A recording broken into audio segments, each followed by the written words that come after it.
Одни микроавтобусы уже вышли в свой ежедневный рейс по маршруту, другие после небольшого отдыха тоже отправляются в путь. На новеньком современном транспорте с недавних пор пассажирам доступна удобная система безналичной оплаты за проезд. Эквайринг предусмотрели в каждом таком микроавтобусе. Система установлена в новых автобусах. Также мы планируем получить еще до конца года 30 автобусов. Уже будут они с данной системой. Это система безналичного оплаты за проезд. Кроме этой системы в наших автобусах установлена система валидатора. В общем, она представлена вот в таком вот виде. Эта система непосредственно у нас установлена при поддержке нашего правительства и Национального банка России. Прикладывать карту пассажирам нужно 2 раза. Делается это для того, чтобы не платить лишние деньги. Специалисты объясняют, как такая система работает на деле. При входе в транспортное средство, предположим, если пассажир едет у нас с города Назрани до Очелков, но автобус у нас рейсовый Назрань-Малгобек, при этом пассажир приходит в автобус, при входе прикладывает карту.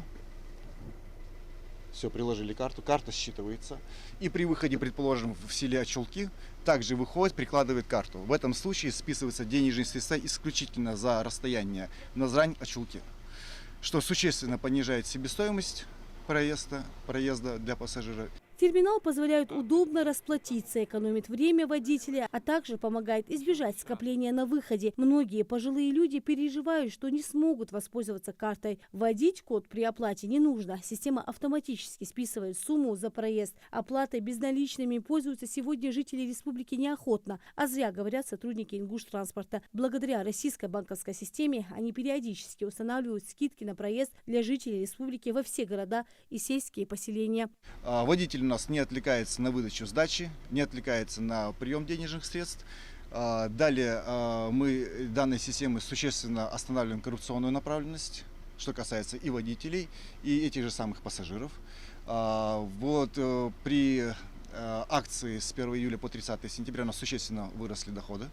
Мы планируем данную акцию провести уже на постоянной основе. В дальнейшем планируется повторение акции по срокам «Известим жителей республики» через средства массовой информации и интернет-ресурсов.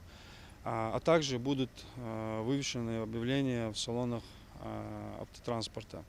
Данное направление производится при поддержке правительства Республики Ингушетия, которое принимает все возможные меры для улучшения качества обслуживания пассажиров. Данная форма оплаты облегчит работу финансово-экономического отдела и водительского состава, что влияет на безопасность движения и соблюдение правил дорожного движения.